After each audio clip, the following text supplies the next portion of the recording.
Welcome back to the MS tech math. तो मैंने JEE main 2020 के क्वेश्चंस उठाए हैं कुछ, जो कि मतलब देख के ही हो रहे थे। तो मैं आपको यहाँ पे एक शॉर्ट ट्रिक्स बता दूँगी, कुछ कॉन्सेप्ट बताऊँगी और उसका आप यूज़ करके इन क्वेश्चंस को ईज़िली सॉल्व कर सकते हो। तो पहला क्वेश्चन देखते हैं। तो फर्स्ट क्वेश्चन है, let alpha be a root of the equation. यहाँ पे हमें एक इक्वेशन गिवन है x square plus x plus 1 equal to 0 and the matrix A is equal to 1/√3। हमें ये मैट्रिक्स गिवन और हमें ए की पावर 31 निकालना है। हमें कौन सी मैट्रिक्स निकालनी है? ए टू द पावर 31 मैट्रिक्स निकालनी है कि किसके इक्वल होगी। तो देखते हैं, सबसे पहले हमें ए क्या गिवन है, पहले हमें क्वाड्रेटिक इक्वेशन गिवन है, हम इससे रूट्स फाइंड आउट कर लेते हैं। तो रूट्स जब फाइंड लगाएंगे, minus b plus minus b square minus 4ac upon 2a। तो यहाँ से हो जाएगा 1 square minus 4ac upon 2a। That means यहाँ पे हो जाएगा 1 माइनस 4/2a, यानी -1 प्लस माइनस √3i अपॉन 2।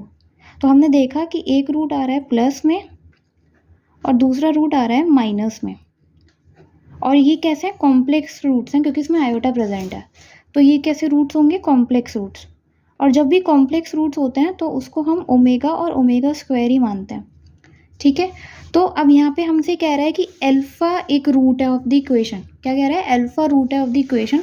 तो मान लेते हैं कि लेट अल्फा क्या है? ओमेगा, कोई कॉम्प्लेक्स रूट है। अब इस मैट्रिक्स में पुट करते हैं। हमें ए मैट्रिक्स क्या गिवन है? 1/√3 और क्या है? 1 1 1 1। जहाँ पर भी अल्फा है वहाँ ओमेगा लगाएंगे, यानी कॉम्प्लेक्स रूट लगाएंगे। तो क्या है? ओमेगा हो जाएगा ये omega square 1 omega square omega की पावर 4। हमें किसकी पावर निकालनी है? ए की पावर 31 की मैट्रिक्स फाइंड आउट करनी है, राइट। तो सबसे पहले हम ए स्क्वायर निकाल लेते हैं। जब इसका स्क्वायर, इस पार्ट का स्क्वायर करूँगी तो √3 किस में हो जाएगा? 3 में। बाकी अब इसका करते हैं 1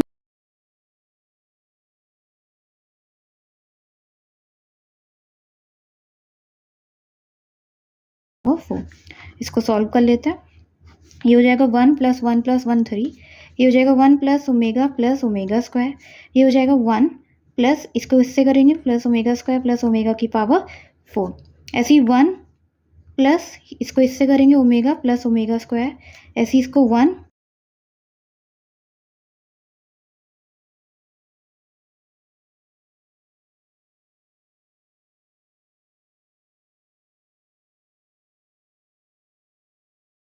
राइट। तो 1/3 आया यहाँ पे। अच्छा, हमें एक प्रॉपर्टी पता है, ये प्रॉपर्टी आप याद रखिएगा। क्या प्रॉपर्टी होती है ओमेगा की? 1 + ओमेगा स्क्वायर, कहीं भी दिखे वहाँ 0 लगा दो, ठीक है। तो 3 ये आया, इसे यहाँ पे 0 लगा दिया। 1 + ओमेगा स्क्वायर को मैं ओमेगा लिख लूँ, और मान लेते हैं इसको मैंने ओमेगा स्क्वायर है, ओमेगा की पावर 4 को ओमेगा के स्क्वायर का होल स्क्वायर लिख सकती हूँ, ठीक है। ओके, इसको मैंने अभी बताया, इसकी प्रॉपर्टी से क्या लगा सकते हैं? 0 ईजिली। यहाँ पे 1 ओमेगा स्क्वायर है और ओमेगा की पावर 4 को ओमेगा का स्क्वायर का होल स्क्वायर लिख सकती हूँ इसलिए, राइट। 1 प्लस ये एज इट इज रहेंगे सारे। ऐसे ही यहाँ पे 1 + ओमेगा स्क्वायर, फिर से ओमेगा की पावर 4 उसका होल स्क्वायर का लिख सकती हूँ। 1 + ओमेगा क्यूब प्लस ओमेगा की पावर 6, एंड फिर से मैंने इसको ऐसे लिख लिया, ओमेगा की पावर 4 है, ओमेगा की पावर 8 है, यानी इसका होल स्क्वायर। अब देखो, जहाँ जहाँ पर ओमेगा और ओमेगा स्क्वायर आ रहा है 1 के साथ, वहाँ 0 लगा दो। देखो ये 1 है प्लस ओमेगा और ओमेगा स्क्वायर, यानी इसको मैं 0 लिख सकती हूँ इसलिए। 1 + ओमेगा प्लस ओमेगा स्क्वायर, इसको 0 लिख सकती हूँ। 1 + ओमेगा स्क्वायर, इसको 0 लिख सकती हूँ आराम से। और 1 + ओमेगा स्क्वायर, ये भी इसी की फॉर्म है, तो 0 लिख सकती हूँ आराम से। यानी बेसिकली ऊपर जो मैट्रिक्स में इस टाइप से यूज़ हुआ, उसको भी मैं 0 लिख सकती हूँ आराम से, राइट, क्योंकि ओमेगा स्क्वायर की तरह ही काम करेगा। तो यहाँ पे क्या क्या वैल्यूज़ आ जाएंगी मेरी? ये 0 आ गया, ये मैंने कहा भी 0 हो गया, ये भी 0 हो गया। बस ये क्यूब वाले बच गए मेरे, है ना, क्योंकि क्यूब को मैं इस फॉर्म में नहीं लिख सकती ओमेगा + ओमेगा स्क्वायर की फॉर्म में, right. 1 + omega cube plus omega की पावर 6, इसको लिख सकती हूँ, तो ये हो गया 0। मुझे पता है कि ओमेगा की पावर क्यूब क्या होता है आपका? 1 होता है। ओमेगा की पावर क्यूब क्या होता है? 1। तो अगर मैं इसमें कोई भी इसी पावर में ओमेगा ऐड कर दूंगी, तो यहाँ 1 की साइड भी मुझे ओमेगा ही ऐड करना पड़ेगा, तो ओमेगा की पावर 4 क्या हो जाएगा? Omega, right. यहाँ पे क्या है? यहाँ पे क्या है ओमेगा क्यूब, मैंने बताया ओमेगा क्यूब को क्या लिख सकते हैं 1। अब ओमेगा क्यूब में ऐसा क्या ऐड करूँ जो पावर 6 आ जाए, मैं कर लूँगी स्क्वायरिंग कर देती हूँ इसकी दोनों साइड, है ना। स्क्वायरिंग करा क्या आ गया 6, तो यहाँ पे भी ये 1 ही होगा, यानी ये भी 1, ये भी 1 और ये भी 1, और 1 1 1 क्या बन गए 3। ऐसे यहाँ पे यही ट्रिक यूज़ करी, 1 + 1 क्या बन गए 3, इससे बन गए, ठीक है। ए स्क्वायर कितना, मेरा ए स्क्वायर कितना आ रहा था बाहर 1/3 आ रहा था, राइट। 1/3 कितना हो गया 1/9, क्योंकि बाहर आइडेंटिटी मैट्रिक्स, यानी ए की पावर 4 मेरी आइडेंटिटी मैट्रिक्स आ गई।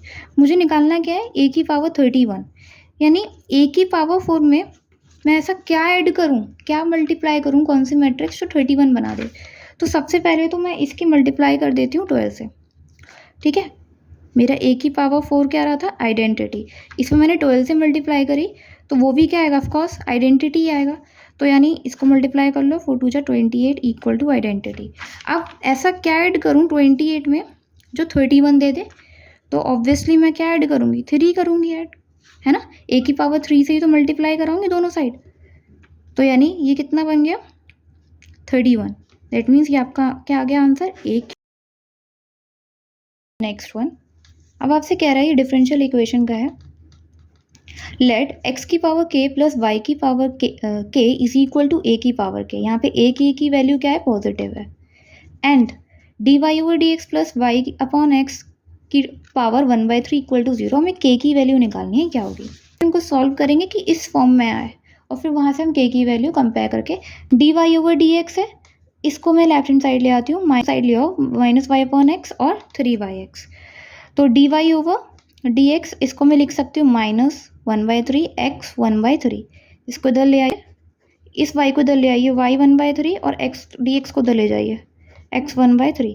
दोनों साइड इंटीग्रेट करिए तो कितना आ जाएगा -1/3 + 1 -1/3 + 1। ये पावर ऊपर जाएगी ना तो प्लस ऐड कर हो जाएगा, प्लस ऐसे यहाँ पर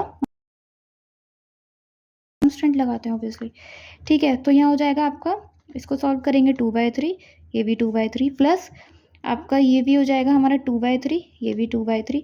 मैंने बताया कि कांस्टेंट में हम ये अलग से टर्म ऐड कर सकते हैं, क्यों, क्योंकि ये इक्वेशंस में हमारी क्या वेरिएबल के साथ 3/2, तो कांस्टेंट में भी लगा दो 3/2, ठीक है।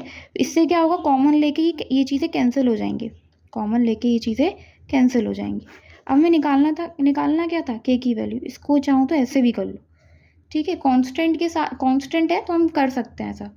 तो हमें वैल्यू किसकी निकालनी थी, कंपेयर करिए x की पावर k प्लस y की power k is equal to a की पावर k, यानी हमें वैल्यू निकालनी थी k की, और k की वैल्यू क्या आ रही है 2/3। अब देख लेते हैं।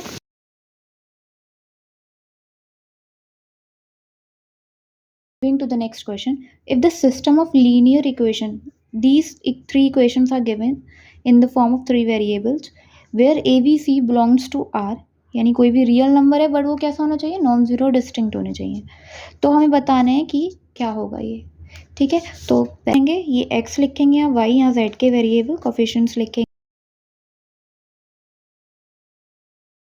इक्वल टू क्या है 0, ठीक है। अब हमें बताना होगा कि इसका जो रिलेशन आ रहा है वो कैसे आ रहा है, क्या रूल होता है। यहाँ पे 0 बनाने के लिए मुझे क्या करना पड़ेगा, रो को R2 में से R1 करना पड़ेगा, राइट। तो यहाँ पे भी 0 बनाऊंगी तो इसके लिए मुझे R3 - R1 करना पड़ेगा, ठीक है, नोट डाउन कर लेंगे। अब तो कैसे ओपन करते हैं, 2 इसको इससे करेंगे 3b - 2a, और ये हो जाएगा आपका c - a minus b - a 4c - 2a, फिर माइनस सी करें माइनस ये वाला नंबर लेंगे और ये सब क्या आएंगे 0 आ जाएंगे, ठीक है। तो ये आपका ऐसे किसकी इक्वेशन बनेगी। अब इसको सॉल्व करेंगे, इसको और कैसे सॉल्व किया जा सकता है, इसको लिख सकते हैं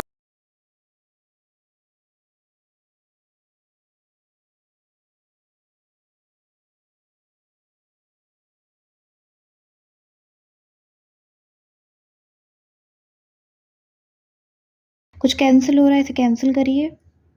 यहाँ से हम लिख सकते हैं माइनस का bc और 2ab - 3, राइट। अब इसमें से माइनस कॉमन ले लीजिए तो हो जाएगा b c plus a b -2 a सी इक्वल टू 0। इस 2AC को उधर ले आइए राइट हैंड साइड, तो हो जाएगा इक्वल टू 2AC। AC से डिवाइड कर लीजिए इक्वेशन को, यहाँ हो जाएगा AC प्लस कैंसिल हो रहा है, कैंसिल करिए, ये हो गया B/A plus B/C equal to 2। इसको एक काम कर लीजिए, डिवाइड कर लीजिए आप किससे, B से, तो कितना हो जाएगा 1/A, क्योंकि ये कैंसिल हो जाएगा, प्लस ऐसे इसका 1/C और ये हो जाएगा 2/B। तो ये किस फॉर्म में है, ये आपका AP फॉर्म में है। तो अब देख लेते हैं ऑप्शन GP फॉर्म, तो ये तो बिल्कुल ही डिस्कार्ड हो गया, ये भी डिस्कार्ड हो गया। यहाँ पे ABC फॉर्म में नहीं आ रहा है, 1/A 1/C की फॉर्म में आ रहा है, तो C is the correct option. Moving to the next one, limit x tends to 2 3x, ये हमें लिमिट से दे रखा है, लिमिट का क्वेश्चन है ये। 3 की पावर x प्लस 3 3 की पावर -x -12 एंड 3 की पावर -x/2 एंड दिस, और हमें इसकी वैल्यू पूछी है।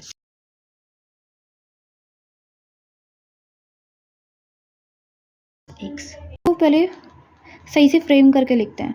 3 की पावर x प्लस, इसको मैं लिख सकती हूँ 3 का क्यूब, ये -x है, इसको मैं नीचे लेके चले जाती हूँ डिनोमिनेटर में। 3 -x/2 है, यानी इसको मैं लिख सकती हूँ 3x/2 -3 और -3x है, यानी 3 की पावर x लिख सकती हूँ, राइट। अब देखिए सब में 3 की पावर x दिख रहा है, लेकिन ये वाला टर्म 3x/2 ये अलग दिख रहा है ना, तो इसको हम मान लेते हैं, ठीक है। जब मैं इसको सभी इक्वेशन को t में कन्वर्ट करूंगी तो लिमिट भी मेरी t में कन्वर्ट होगी। स्क्वायरिंग कर लेती हूँ, इसकी स्क्वायरिंग करी तो मेरा आ गया 3 की power x is equal to 2 square, ठीक है। और x होगा, वहाँ पे मैं क्या लगाऊंगी, t स्क्वायर, इसकी जगह पे मैं t लगाऊंगी। अब लिमिट कैसे चेंज करें, देखो t is equal to 3x/2 माना है, अगर मैं x की जगह 2 लूँगी तो मेरी 3 की वैल्यू क्या आएगी, क्या आएगी, 3 आएगी। तो ठीक है, अब मैं यहाँ से लिखना स्टार्ट करती हूँ, t की वैल्यू मैं लिमिट लूँगी 3। अब चेंज करना शुरू करती हूँ, इसको मैंने क्या माना, t स्क्वायर, यहाँ से प्लस, तो इतना 27 लिख सकते हैं इसको, ये हो जाएगा पर t स्क्वायर -12 अपॉन, इसको मैंने क्या माना, t -3 upon t square, right. और 4 + 27 -12 t स्क्वायर डिवाइड में t स्क्वायर, इसको हम लिख सकते हैं t -3 डिवाइड में t स्क्वायर, ठीक है। लिमिट लगाते रहना इसको। अब करती हूँ तो ये मेरे डिवाइड में 3 - 3 0 दे देगा, और ये क्या हो जाएगा, ये क्या हो जाएगा आपका अनडिफाइंड हो जाएगा। तो इसके लिए अब क्या करेंगे हम, rule apply L hospital rule.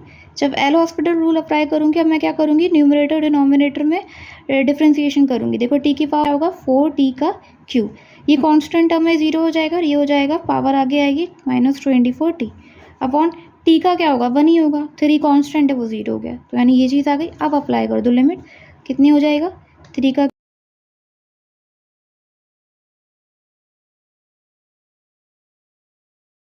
36। So this is the correct option. Moving to the next, the let S be the set of point where the function is this।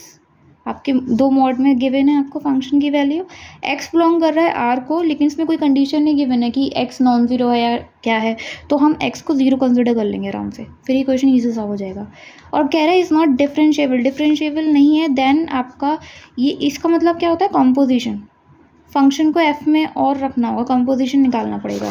f(x) is equal to mod 2 - x - 3 का mod given है, इसको open करेंगे, 2 minus, देखिए पहले तो इसको मैं plus में लिखूंगी क्योंकि मॉड है ना, प्लस में लिखूंगी फिर माइनस में।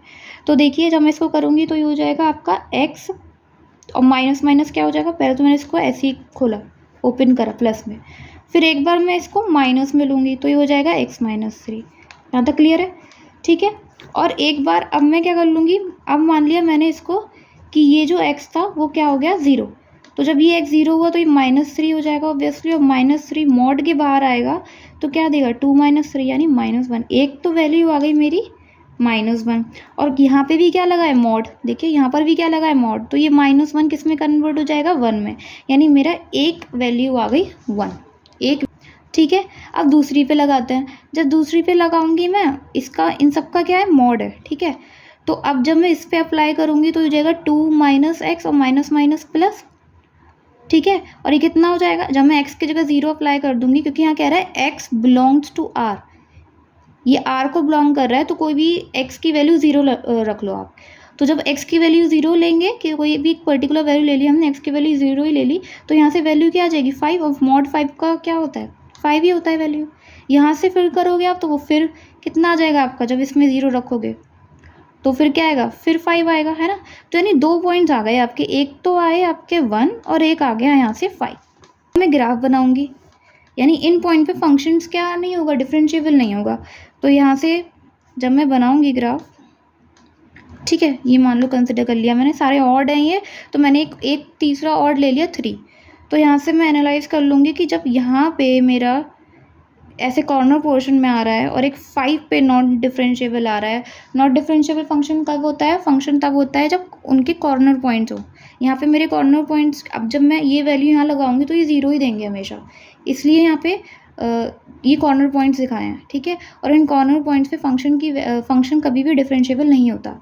तो यहाँ से मैंने एनालिसिस कर लिया कि 1 और 5 आ रहे हैं, तो 3 वाले पे भी पक्का नहीं होगा नॉट डिफरेंशिएबल, 3 वाले पे भी पक्का नहीं होगा नॉट डिफरेंशिएबल फंक्शन, ठीक है। तो अब हमें क्या करना है बेसिकली, देखिए सबसे पहले हमने 3 पॉइंट्स निकाल लिए 1, 3, 5, इन पर फंक्शन नॉट डिफरेंशिएबल आया।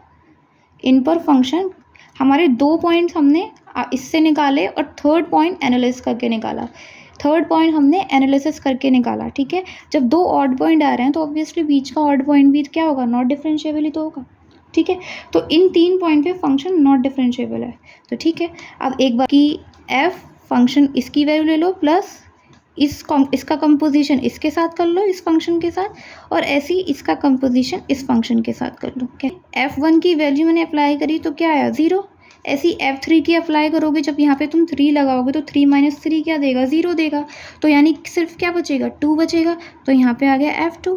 अब एक बार 5 रखोगे आप, जरा 5 रखो यहाँ पे फंक्शन में, 2 - x की जगह 5 रखोगे, 5 में से 3 गया 2, -3 जब 2 आएगा तो 2 - 2 क्या हो जाएगा, ये भी आपको क्या दे देगा 0। तो मैं इसकी जगह क्या रख दूंगी 0, सिंपल। अब फिर से फंक्शन की वैल्यू लगा दो, क्योंकि हमसे कंपोजिशन पूछा था, ठीक है। अब फिर से लगा दो f की जगह, ये हमें फंक्शन गिवन है 2 - mod x - 3, जरा यहाँ पे लगाओ 0, कितना आ जाएगा 2 - 0 - 3, ये -3 है, मॉड के बाहर जाएगा +3, और 2 - 3 आपको क्या दे देगा -1, और -1 मॉड के बाहर जाके क्या हो जाएगा 1, तो यहाँ आ गया 1।